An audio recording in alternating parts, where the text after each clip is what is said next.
Feliz año 2020, nuestra primer charla de conversatorio de este año. Le vamos a abordar un poco la diabetes. Tenemos dos invitados muy queridos de nuestra zona, dos endocrinólogos de muy buena talla, porque vamos a hablar hoy de un tema interesante, de una nueva terapia farmacológica que está cambiando un poco el pronóstico, sobre todo a nivel terciario de las enfermedades cardiovasculares y renales inducidas por la diabetes. Entonces, para ello hemos traído a la doctora Rosa María Gil. Doctora, adelante, bienvenida. Muchas gracias. Agradecida por esa invitación, por haber aceptado esta invitación. Muchas gracias. Y al doctor Cruz Rodríguez, que es la parte masculina del asunto. Así es. Doctor, bienvenido. Gracias.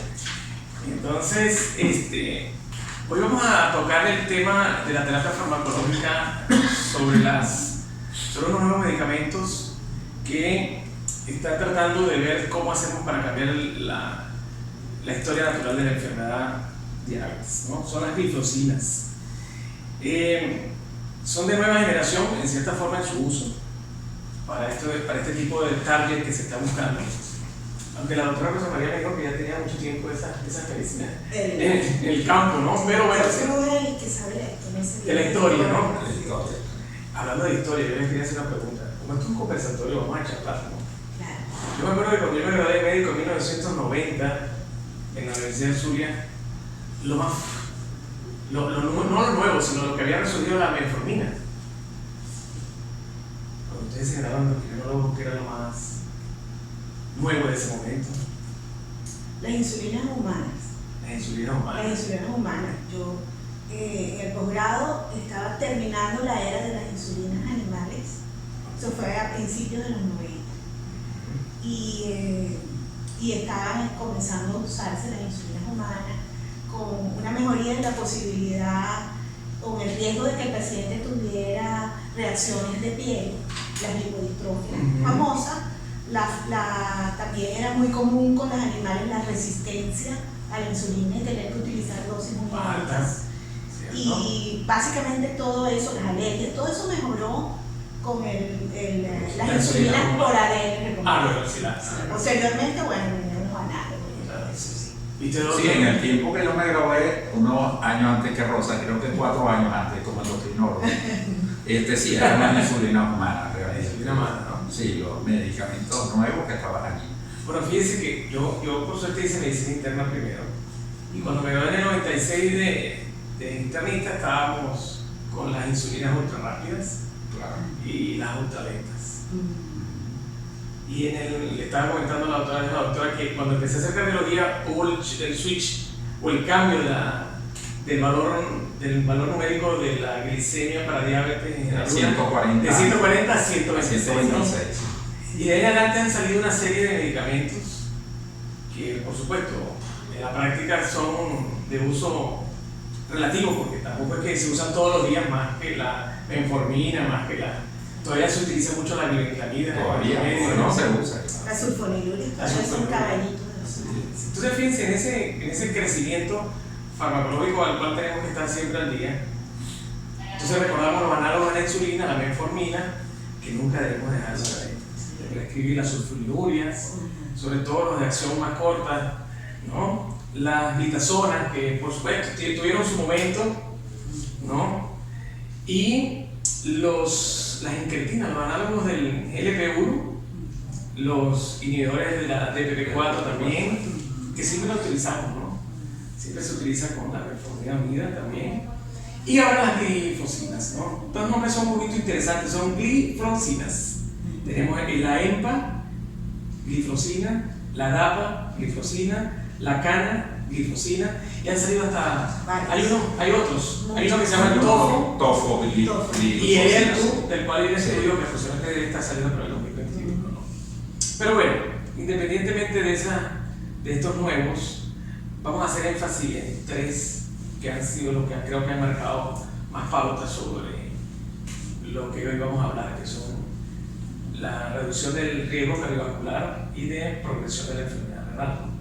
¿Ustedes conocen algún otro dato interesante acerca de esta más allá de lo que yo estoy comentando. Sí, pero yo creo que lo vamos a ir hablando No, de esa bueno, manera, bien. porque como tiene que ver mucho con tu especialidad, que eso tú le Sí, pones ahí, Sí, le algo. pones No, fíjense que resumen. hay cosas interesantes Sí, que estaba muy revisando, ¿no? interesante, muy Porque, por ejemplo, fíjense, desde que ha salido el término de cardiopatía diabética sin tener necesidad de tener un evento coronario, pues para nosotros todos los que hacen enfermedad cardiovascular miocárdica en el diabético porque tiene un infarto, pero no siempre es así.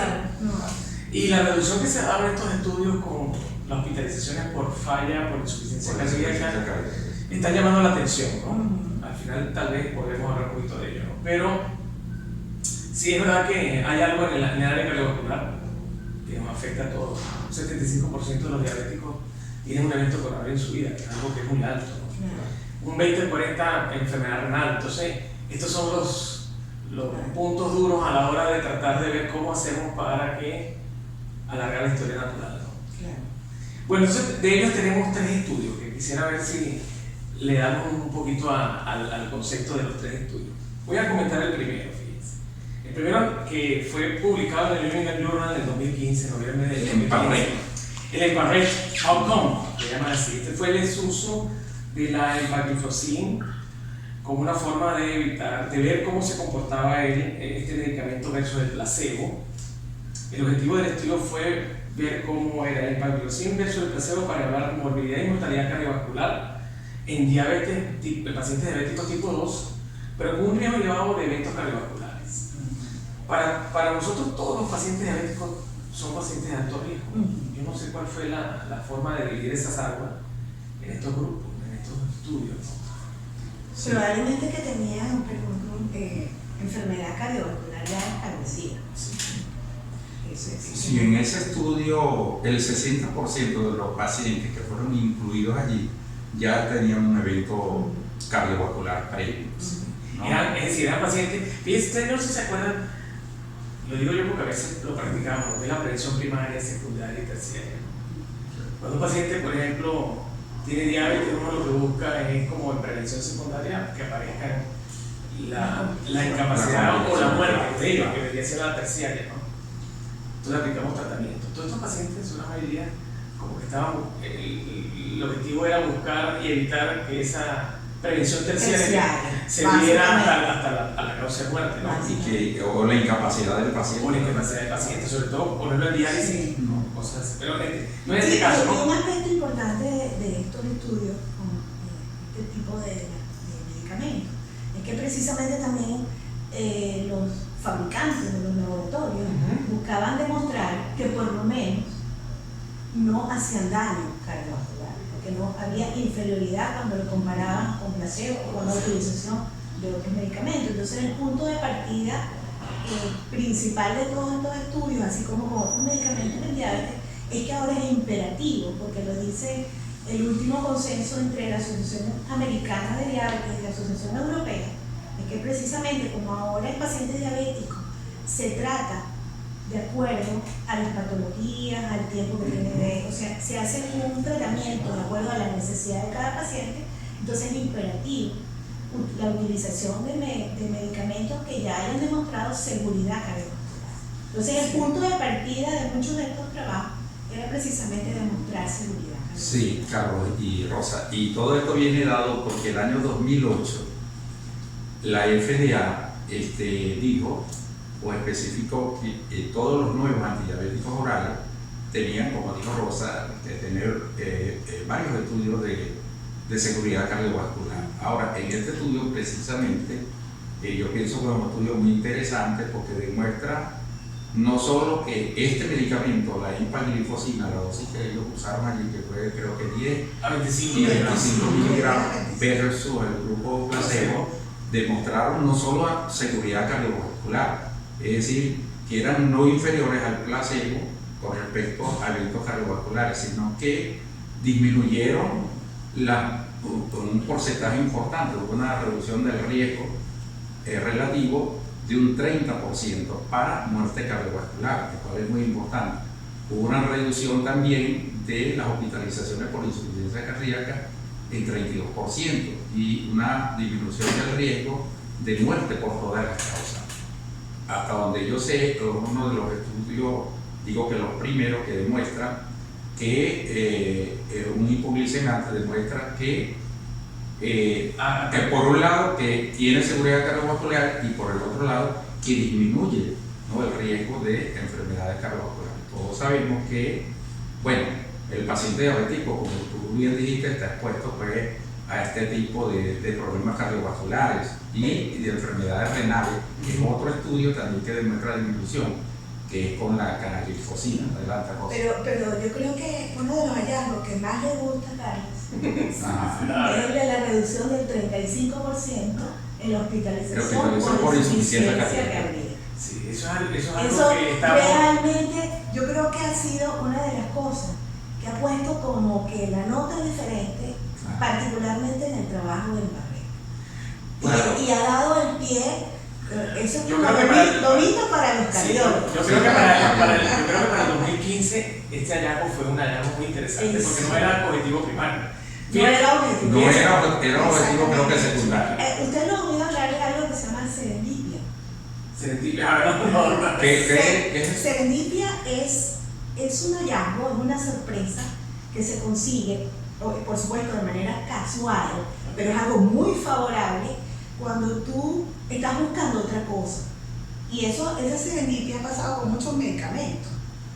Y yo, pues cuando reviso todo lo que se ha generado con el desarrollo de estos medicamentos, siempre me viene a la mente la palabra serendipia. Y yo creo que cabe en este caso, en el caso de la... Debe ser que no la hay en inglés porque se lo dice por acá.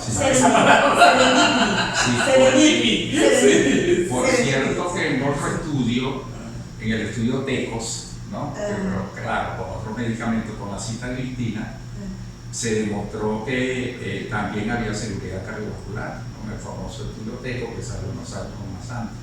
Pero claro, con otro tipo de medicamentos que no es el que estamos discutiendo ahora, porque aquellos son inhibidores del PP4 y estos son inhibidores de los transportadores de glucosa y de sodio, ¿no?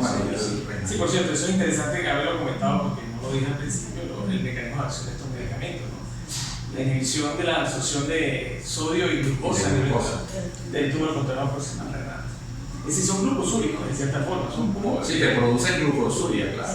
Bueno, fíjense, vamos a retomar un poco el estudio en Barrett con respecto a cómo fue hecho, porque es interesante a la hora de cuando uno ve un paciente, ¿será que este paciente es un paciente en Barrett? Eso es importante saberlo, ¿no?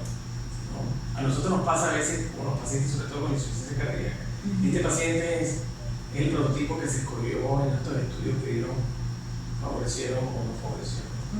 Fíjense que los pacientes que fueron enrolados en este estudio fueron diabéticos tipo 2, por supuesto, mayores de 18 años, con un índice de masa corporal de 45 menos, sí, ¿no? Alrededor de 30. Sí. Y fíjense qué importante, la tasa de filtración glomerular en ellos tenía que ser no más, es decir, no podía estar de 30 cc para este medicamento, amigo. Yo lo hice notar, 30 cc por minuto era lo máximo que se podía tolerar para la indicación. Porque inicialmente, cuando los medicamentos salen al mercado, la indicación que yo recuerdo cuando fuimos a los lanzamientos era que no se podía, que dependían de una buena función renal y que no podían utilizar estos medicamentos cuando teníamos una tasa de filtración glomerular por debajo de 45. De 45. En un principio, así como a ti te llamó la atención, a mí me llamó poderosamente la atención porque yo dije, bueno, pero si la indicación de entrada era 45 mililitros por minuto, ¿por qué incluyeron pacientes con 30? Con 30 quiere decir que ya hay una estadía de enfermedad renal presente. Exacto. Otra cosa que decían era, todos los pacientes eran conocidos como enfermedad cardiovascular. Sí. Todos. Y fíjense que la hemoglobina A1C estaba entre el 7 y el 9%. El objetivo primario fue compuesto de muerte de causa cardiovascular, isquemia fatal, estreno fatal, y el objetivo secundario era un compuesto de objetivo primario más hospitalización por angina. Aquí no había nada que diera insuficiencia cardíaca. Así es. ¿Entienden? Así es. ¿Qué pasó con el resultado del seguimiento de los 3 años de promedio? Hubo una significativa reducción del riesgo de muerte de causa cardiovascular, de muerte por cualquier causa, y lo que se observó la reducción en hospitalización por insuficiencia cardíaca. Ambas curvas dieron un P significativo respecto al placebo. Y no hubo diferencias significativas entre ambos grupos con respecto a infarto y stroke. Es algo que es interesante, ¿no? Es decir, darle o no darle no te va a prevenir que te haga otro infarto o te dé un stroke. Claro, pero no te lo va a promover. Pero no te, y no te va a causar la muerte, ¿no? Es decir, eso es importante. Y en el caso, perdón, fíjate que el porcentaje, la reducción, en el caso del objetivo final fue 14%. 14%, que los demás sí fueron 30 y tanto, cuando ya fueron desglosando. La reducción. O sea que a mí me llamó poderosamente y luego el 35% de reducción de la tasa de hospitalización por insuficiencia cardíaca. Bueno, que para mí fue la gran sorpresa de este estudio. Bueno, la reducción de la muerte cardiovascular dice ahí que fue 38%, claro, ¿no? Claro. Lo cual es importante. Ahora, con respecto a los pacientes que ellos enrolaron en el estudio, bueno, yo tengo entendido que solo el 60% tenía un evento cardiovascular ya establecido y el resto tenía alto riesgo, dice alto riesgo de enfermedad cardiovascular. Bueno, hay otro, creo que ahí en el DAPA, cuando veamos el de DAPA glicosina, algo que es un poco distinto. Sí, es distinto, porque a pesar de que ellos dijeron, vamos a irnos con pacientes que ya tienen enfermedad cardiovascular, que tenían alto riesgo. Vamos a ver qué pasa en la prevención de ese evento, porque la idea no es que entre tan patológico el paciente al estudio. Claro. Pero los hallazgos son interesantes también cuando se dieron cuenta qué pasaba cuando un paciente tenía factores de riesgo al que ya tenía la enfermedad cardiovascular establecida. Que es la gran cantidad de los diabéticos, sobre todo de los diabéticos tipo 2, que tienen largo tiempo de evolución de la enfermedad. Todavía me acuerdo cuando uno lee en Harrison, de diabetes mellitus, ellos hablan 5, 10 y 15, ¿no? Micro, macro y por supuesto ya las complicaciones. Por supuesto, uno tiene un paciente con 3 o 4 años de diabetes, difícilmente le va a conseguir enfermedad arteriológica, exceptuando que tenga otros factores, ¿no? Fume, sea hipertenso, todo Pero esto. recordemos que este fue el trabajo pionero. Sí, este fue el que hizo que los demás hablaran. Y aparte que causó una gran sorpresa. Yo recuerdo que lo presentaron en el Congreso Europeo en Estocolmo en el año 2015. Y fue realmente la sorpresa del Congreso de ese año. Sí. O sea, fue realmente algo que se destacó por ser como un hallazgo que estaba cambiando un poco, digamos, el concepto. Lo que todo resulta de un tratamiento para diabetes con estos medicamentos. Sí. Eso, no sé si lograron la metformina alguna vez, la insulina alguna vez, en el UKPDS creo que se demostró que la metformina producía una disminución del riesgo, ¿no? De enfermedades cardiovasculares. Sí, bueno, si revisamos la historia o los hitos de la historia, sí, cada uno en su momento ha aportado algo, y esto pues están aportando, y qué bueno, pues que Ahora, lo que tú dices, Carlos, disculpa, que la aparición de las complicaciones es muy interesante, porque si el paciente diabético, tanto el tipo 1 como tipo 2, bueno, al menos yo pienso así, si se controla adecuadamente, las posibilidades, disminuyen por supuesto las posibilidades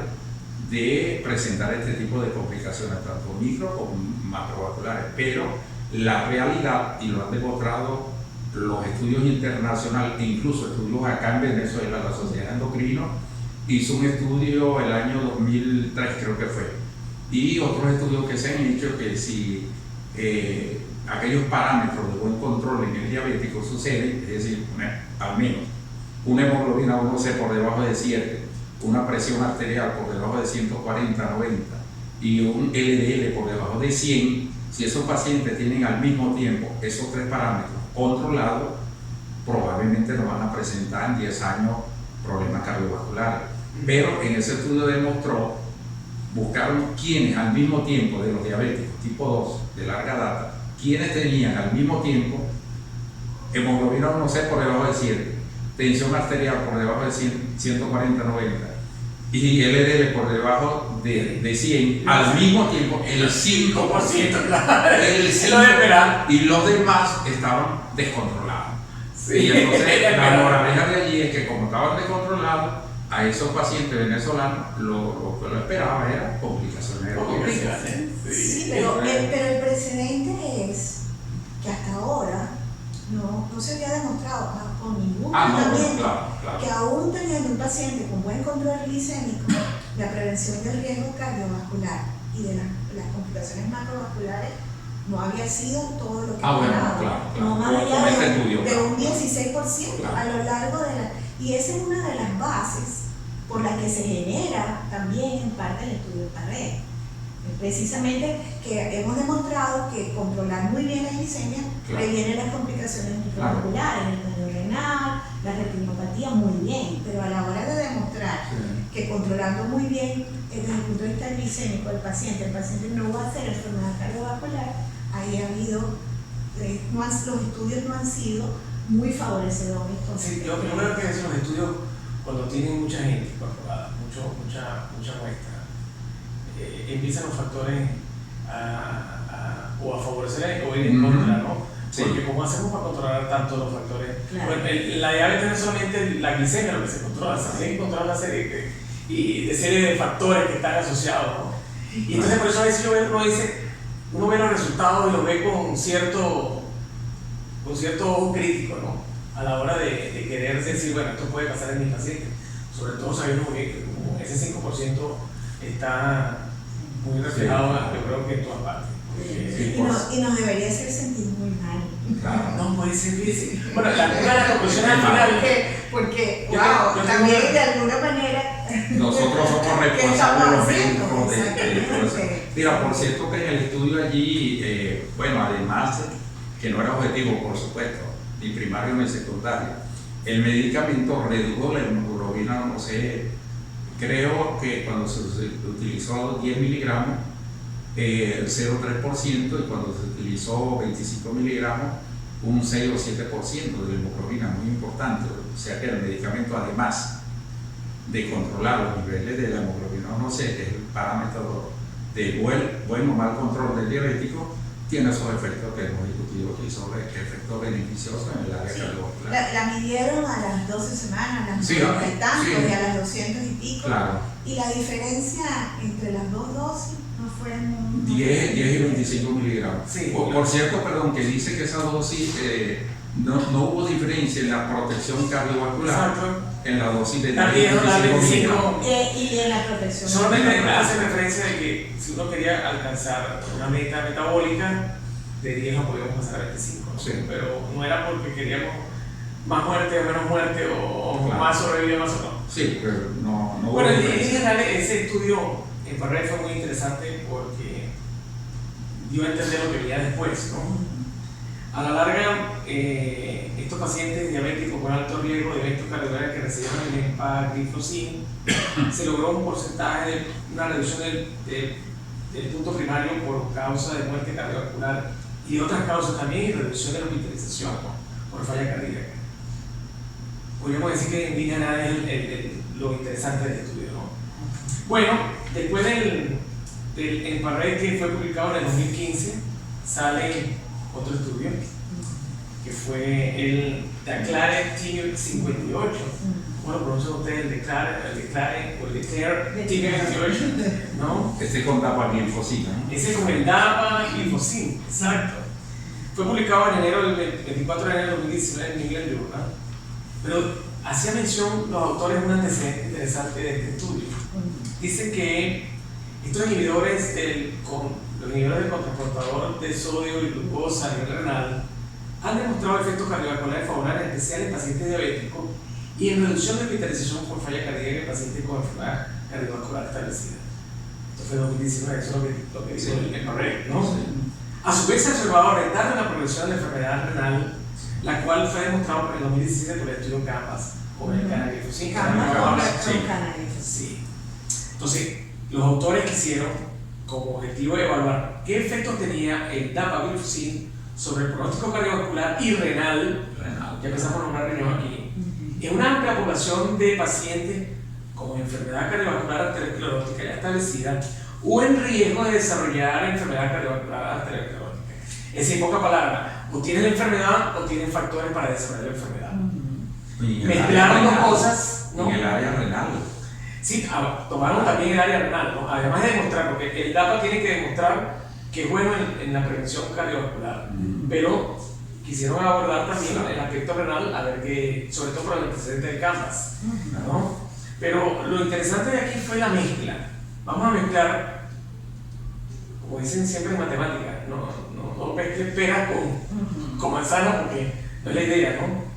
No es lo mismo tratar, como les había dicho a ustedes al principio, si el libro de Harrison dice 5, 10 y 15 años, estamos hablando de pacientes que podrían estar o tenían la enfermedad ya establecida o tenían riesgo a desarrollar la enfermedad. ¿Cómo es el comportamiento de esta droga en su objetivo primario de prevención? Si tiene la enfermedad o no la tiene, ¿no? Eso llama la atención porque en el otro, en el Barret, todo el mundo estaba enfermo. En este no. En este no. La mayoría no tenía. La mayoría no tenía. De 17.000, 10.000 no claro. tenía. Más del 50%. Por eso que los resultados no son tan concluyentes como el otro. Pero esta es heterogénea. Si la muestra es muy heterogénea. Pero lo interesante de la heterogeneidad es que nos puede decir a nosotros, como les dije, no mezcle pera con manzana, pero en la heterogeneidad nos puede decir qué es más sabrosa, la pera o la manzana. Es decir, en verdad, hacia quién se está beneficiando la droga, porque eso lo empezó a mostrar, pues, es decir, Claro. vamos a comentar Hay dos cosas que pueden estar sucediendo. Por eso es que algunas sociedades todavía tienen como cierta conducta expectante en relación a esta droga. Y es que muchos dicen, ¿es esto un problema o una situación generada por la diferencia en el diseño de los estudios? ¿O es que este tipo de droga, como clase de droga, cada una tiene un efecto de clase diferente, per se, individual, en relación a la otra? Porque pareciera cuando tú revisas que todos los efectos favorables son hacia empaglifosina. Y eso lo podemos comentar con detalle más adelante, sobre todo con algunos de los efectos secundarios que se mencionan. Sí, yo creo que a veces... Pero entonces no, hay que determinar si fue precisamente eso que tú estás comentando con respecto al diseño del estudio, o si es un efecto de que la dapaglifosina tiene ciertas características que son diferentes a la empaglifosina y a la canaglifosina. Allí en el objetivo primario, ellos hablan de una cosa que ellos denominan MAGE, que es evento cardiovascular evento cardiovascular mayor, aterosclerótico mayor, que está dado o por muerte cardiovascular o por muerte de otro tipo. Y en ese objetivo primario, al parecer, no se demostró que este medicamento se demostró que era no inferior, ¿no? Pero no aumentaba comparado con el placebo. Eso es muy importante. Bueno, aun cuando por muerte cardiovascular sí demostró que había claro, lo que ellos utilizan el término de un combinado, una combinación, sí, ¿no? Puntos de varias cosas, puntos compuestos. Fíjense que vamos a ver cómo fue el tipo de paciente que fue enrolado en este. La edad, sobre todo. Exacto. Y la edad viene a lo que yo siempre hago referencia: 5, 10 y 15. 5 años, 10 años y 15 años. Bueno, mismo. Sí, fíjense, los tipos de pacientes diabéticos, por supuesto, la edad era mayor de 40 años. La tasa de filtración hormonal aquí sí cambió. Tenía que ser mayor de 60 cc. Tenía que ser de 60 cc. Y todos los pacientes conocidos como enfermedad cardiovascular, háblese cardiopatía isquémica, stroke o accidente cerebrovascular, o enfermedad arterial periférica, o pacientes que tuvieran múltiples factores de riesgo cardiovascular, como era hipertensión, dislipidemia con LDL mayor de 130 miligramos, tabaco, o que estuvieran recibiendo un tratamiento hipolipemiante para reducirla.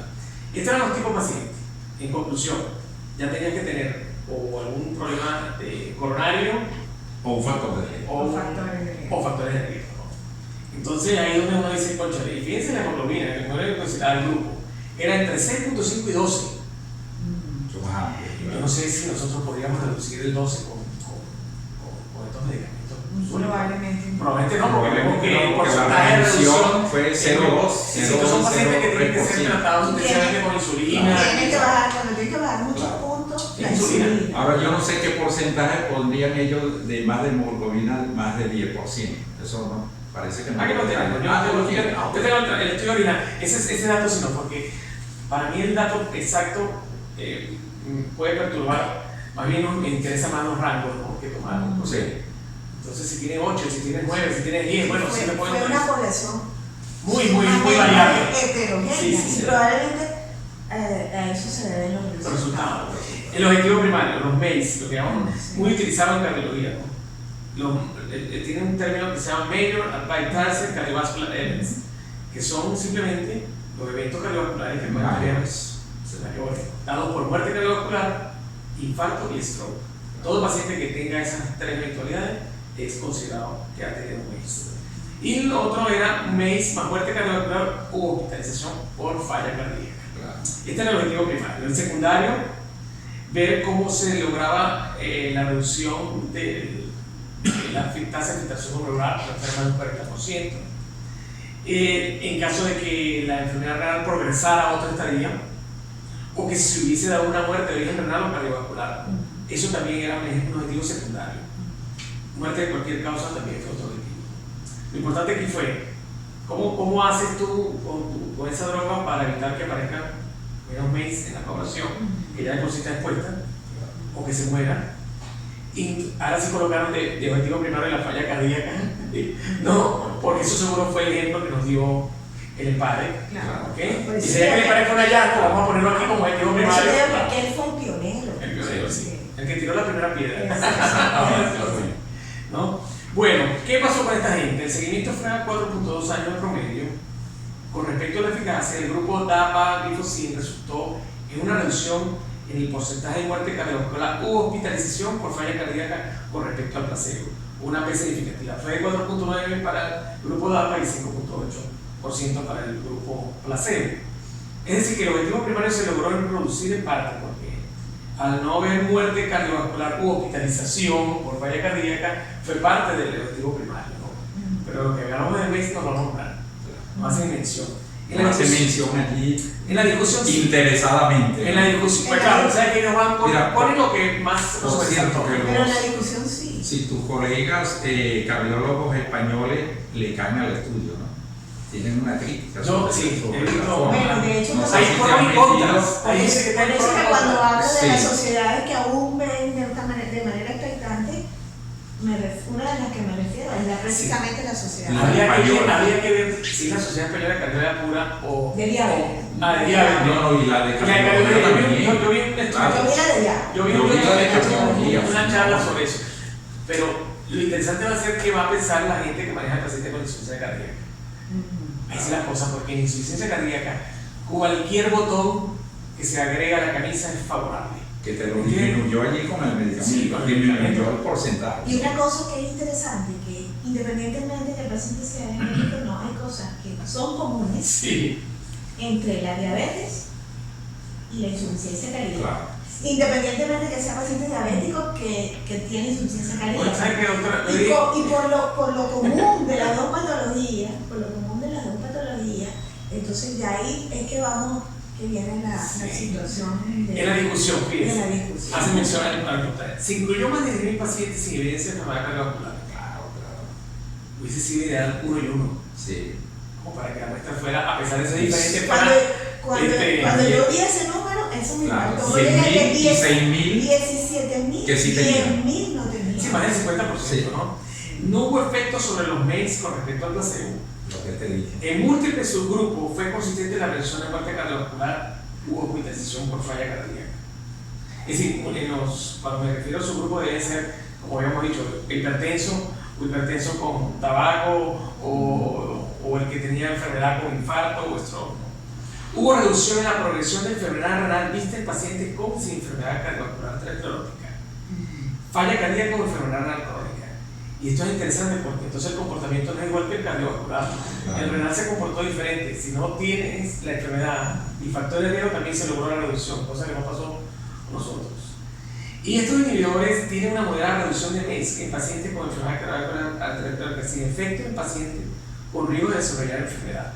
A veces es un poco confusa el concepto, ¿no? Pero sí, en verdad nos da a entender que no es lo mismo tener la enfermedad establecida que no tenerla. Y eso es lo que hemos visto con todos los medicamentos. y con todos los tratamientos a lo largo de todo el tratamiento de la diabetes. No es lo mismo cuando tú tratas a un paciente recién diagnosticado o que tiene poco tiempo, que tiene menos de 5 años, cuando tú tienes un paciente que ya tiene larga data. O sea, por eso es que las sociedades han tomado la determinación de tratamiento de acuerdo a las necesidades de cada paciente. Entonces, obviamente, los resultados no pueden ser igualitos como cuando tú tienes un paciente que tiene 400 de glicemia y un paciente que tiene 180 o 190. Probablemente al tratar vas a obtener bajar la hemoglobina glicosilada mucho más acentuadamente en el paciente que tiene valores más altos, te va a costar más en el paciente que está cerca de la. Claro, sí, y entonces, más cerca de la orilla. Entonces, igualito sucede. Bueno, para este momento que salió este estudio, que fue para enero del año pasado, ¿qué teníamos nosotros en diabetes para retrasar? Bueno, lo voy a hacer más general la pregunta. ¿Qué teníamos nosotros en la farmacología actual para reducir el deterioro de la función renal? Antes de salir estos medicamentos, no teníamos. IECA. Bueno, IECA, claro. Más nada. El IECA es lo único que nos daba a entender que podíamos hace varios años. Se recuerda que uno decía para proteger el riñón al paciente, bueno, hay que darle tratamiento con IECA. Siempre había la discusión, oye, tú no eres hipertenso, pero ¿por qué te mandaron un IECA? Claro, porque tenía albuminuria positiva, claro. IECA, eso era lo único que tenía. Pero no había estudio, o sí había estudio, pero con IECA sí había estudio. Pero ya y con el enalapril hace muchos años. Claro, que reducía. Por eso que ahora entonces falla reducción en hospitalización en insuficiencia cardíaca, excelente. Y ahora reducción en el deterioro renal. Oye, este medicamento tiene algo que va más allá de reducir un poquito la hemoglobina glicosilada y todo eso, ¿no? Bueno, lo que decía Rosa, por cierto, con respecto a las metas y los objetivos, depende de muchas cosas, ¿no? De la individualidad, de las características.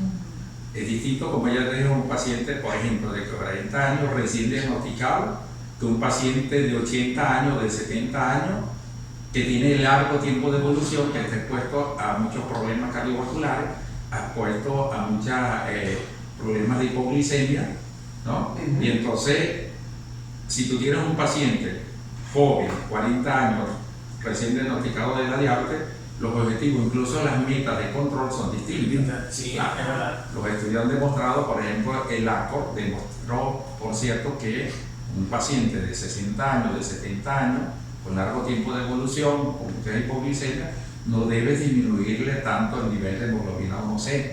Ellos dicen por debajo de 8, porque acuérdate que el ACOR demostró, el estudio ACOR demostró que mayor prevalencia e incidencia de enfermedades cardiovasculares es allí. De muerte, inclusive muertes. Inclusive muerte que llevó a suspenderlo, claro.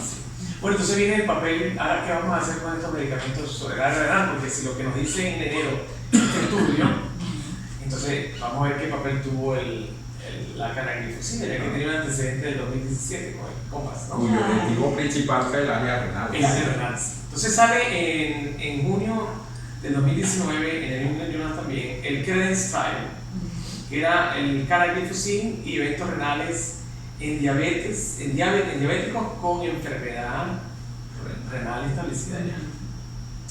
El objetivo fue evaluar los efectos del canaglifosina en el pronóstico renal de pacientes con diabetes mellitus tipo 2 y albuminuria con enfermedad renal crónica.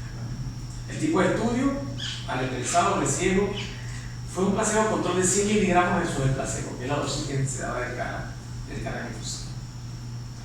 Tipo paciente otra vez. Indudablemente tienen que ser diabéticos. La edad. Mayor de 30 años de edad. No hay, lo único que fue por arriba de 18 fue el empate. Tenía que existir la presencia de enfermedad renal crónica, con una tasa de filtración glomerular entre 30 a menos 90 cc por minuto. La hemoglobina otra vez amplia, de 6.5 a 12, la hemoglobina 1C. Y la albuminuria con un cociente de albúmina creatinina mayor de 300 a 5000. el 60% de los pacientes tenían una tasa de filtración humoral entre 30 a 60. Estadio 3 ya. No, Sí, ya estaban por debajo de lo aceptable. Estadio 2 y 3. Esto nos da a entender a nosotros que estos medicamentos son seguros a pesar del deterioro renal que pueda tener. No se comportan como por ejemplo la metformina. Si tiene deterioro de la función hasta la misma insulina. Está contraindicado. ¿Entiendes? Le podemos dar, a pesar de que el índice de creatinina esté Y reducido. a pesar de que ellos para funcionar necesitan una función renal determinada. La cuestión es que como el mecanismo de acción es renal, entonces tal vez Eso. se pagan y se han devuelto. Así es. Objetivo primario, un compuesto. Enfermedad renal terminal, establecida como diálisis o trasplante o una tasa de filtración glomerular menor de 15 cc por grado. ¿Cuántos pacientes pudieron haber llegado a eso? Sí, Ellos midieron en el tiempo cuánto podían bajar la tasa de filtración. o que se duplicara el nivel de creatinina que habían tenido a su nivel de ingreso al estudio. O muerte de causa De creatinina sérica. Sí, creatinina sérica, sí, claro. Duplicar la creatinina. Duplicar. Muerte de causa renal o cardiovascular. El secundario fue muy interesante porque fue planificado, fue planeado. Vamos a meter aquí, de acuerdo a ciertas circunstancias, ¿no? Pero bueno, yo creo que estaban seguros de lo que estaban haciendo. Compuesto, muerte cardiovascular o hospitalización por falla cardíaca. Compuesto de muerte cardiovascular, IM o stroke, se parece mucho a los MACE que habíamos hablado en el estudio anterior con TAPA. La hospitalización por falla cardíaca o por arritmia inestable y muerte de cualquier causa. Este estudio nos llama la atención, fue por lo que habíamos comenzado, yo me imagino que eso fue la bandera con la que ellos utilizaron este estudio, fue que fue detenido precocemente, ¿no? Pero no fue porque la droga fue perjudicial, fue simplemente Todo porque lo contrario. se logró los eventos que se estaban buscando en el objetivo primario de forma precoz antes de que se concluyera el estudio. Y eso se logró en julio de 2018. El estudio fue detenido precocemente debido a que los eventos evaluados como objetivo primario fueron logrados para esta fecha. Se logró una reducción de un 30% del riesgo relativo del objetivo primario, que era, ¿se acuerdan? Enfermedad renal. La enfermedad. 43.2 en el grupo canaglifosina y 61.2 en el grupo placebo.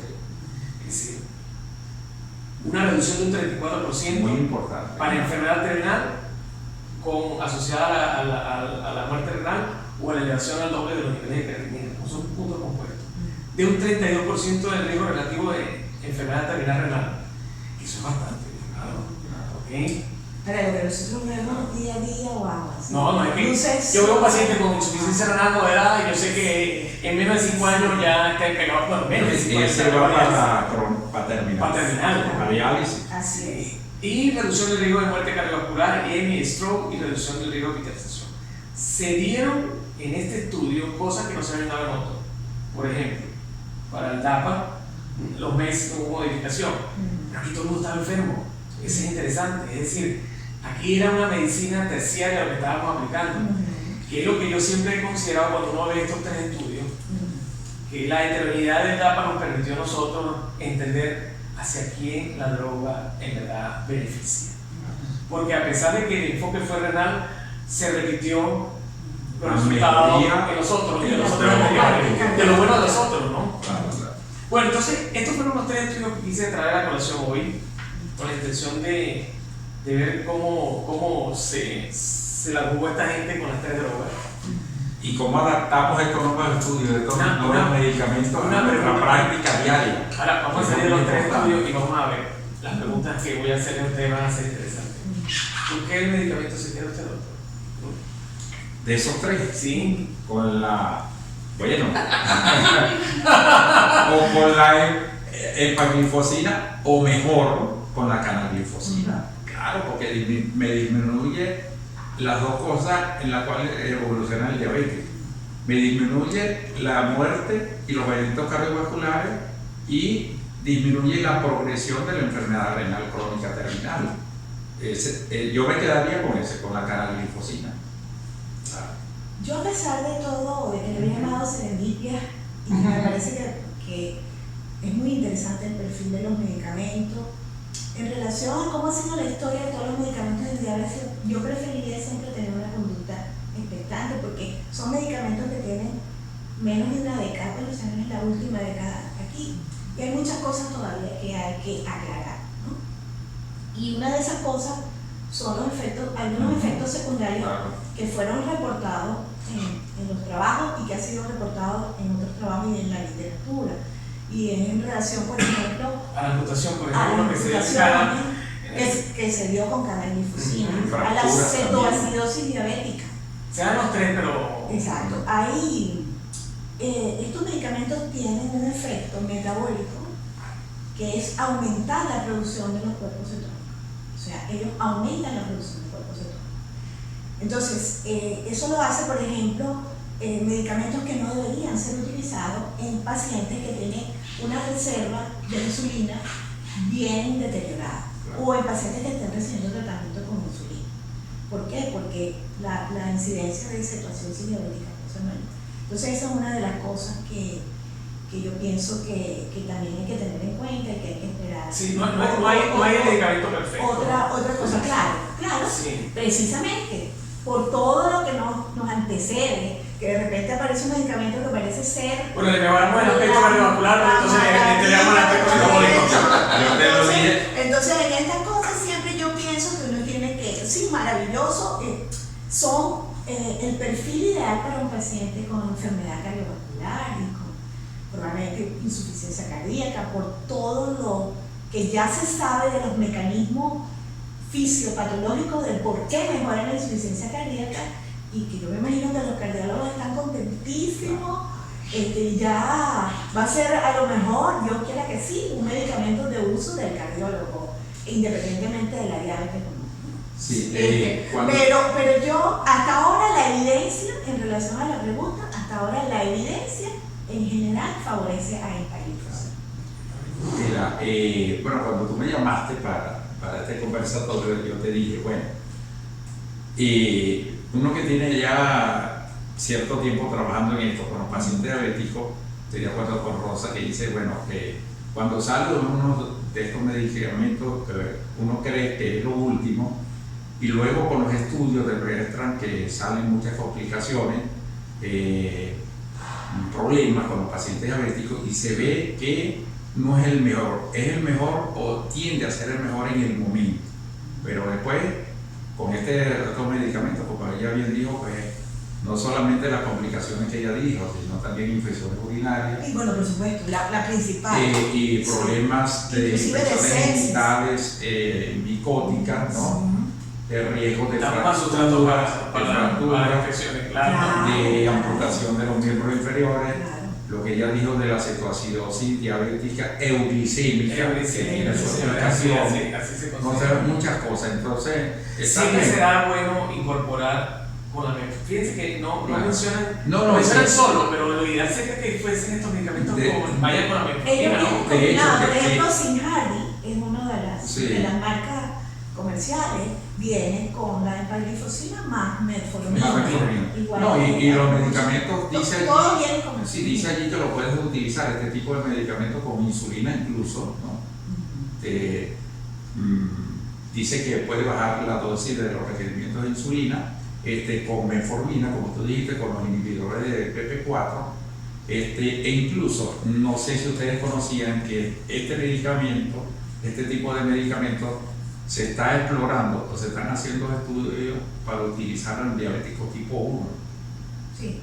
Hay un trabajo que presentaron Sí, porque el diabético tipo 1, a pesar de que no tiene insulina endógena, tiene soya. unos doctores argentinos, pero precisamente, ¿no? Que muestran que ellos lo están utilizando. Precisamente, eso porque está en más experimentación. allá de la diabetes, más allá del control glicémico, estos medicamentos tienen una serie de ventajas como clase de medicamentos que mejoran muchas otras condiciones metabólicas que van más allá del control glicémico. Sí, en Argentina lo han estado utilizando diabéticos tipo 1, pacientes de 20, 22, 25 años diabéticos tipo 1, y usan el medicamento y han visto que reducen la dosis de insulina que necesita el paciente.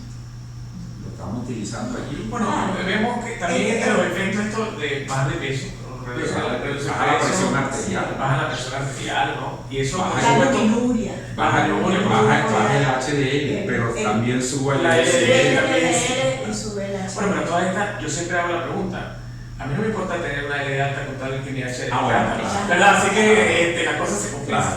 Lo que pasa es que si el paciente diabético está descompensado, esa LDL Es no mala. va a ser, es mala. Es mala, ni entiende, ni ve, ni O sea, entiende. Así es. igualito hay que controlar la glicemia. Otra cosa, yo creo que aquí va a haber otro estudio por tiempo, porque cuando uno ve en la data de todos los estudios, la incorporación de los grupos étnicos es variable, ¿no? Hay más blancos que asiáticos, que creo que latinos y que afroamericanos, ¿no? Sabemos muy bien que entre un diabético de color blanco a un diabético de raza afroamericana, negro, blanco, como digamos, black o negro, como quieran, la propensión a nefropatía y complicaciones cardiovasculares Es mucho mayor, claro. Incorporaron un porcentaje muy bajito, creo que no pasaron más del 12%. Sí. Entonces, E incluso la diferencia de sexo, allí en los estudios incluidos, creo que incluyeron más sexo masculino, más hombres que mujeres, en uno de los estudios, 65 y 35, Sí, no también. sé por qué. Bueno, y bueno, hay más diabetes de hombres y mujeres. sería No, interesante no, ver, no, no, lamentablemente no lo tenemos en Venezuela, pero la experiencia latinoamericana también en relación a eso, la ALAT en su, digamos, consenso más reciente, ellos lo incorporaron como un medicamento No, es que yo creo que por consenso dijeron Es que en los nuevos paradigmas del tratamiento, en las guías aparecen los medicamentos, es importante que... Yo creo que de aquí a un año o 2 años, en que la economía venezolana tenga otro perfil monetario, Los tendremos aquí.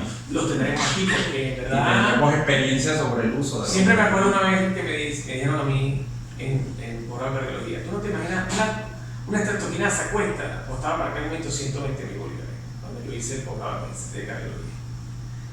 Era poco cara, pero la prevención de la insuficiencia cardíaca que caían los pacientes por infarto era todavía mucho más cara que gastar los 120. Así es. Con la estreptoquinasa uno limitaba el músculo perdido, pero si no colocábamos, entonces el músculo perdido era mayor, y lo que le venía a ese paciente era una larga ingesta de medicamentos para la insuficiencia cardíaca con infarto, ¿verdad?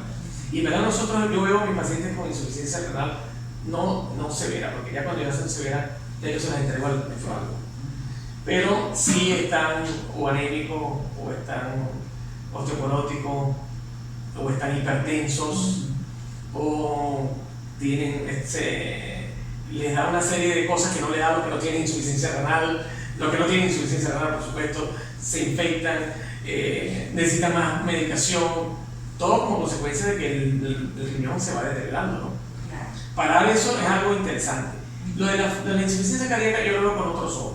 Yo lo veo porque normalmente reducir la hospitalización, eso también lo logró una vez la digoxina. La digoxina también redujo hospitalización en insuficiencia cardíaca, ¿no? Aumentó la mortalidad clínica, pero hizo la reducción en la insuficiencia cardíaca, en su hospitalización. Es decir,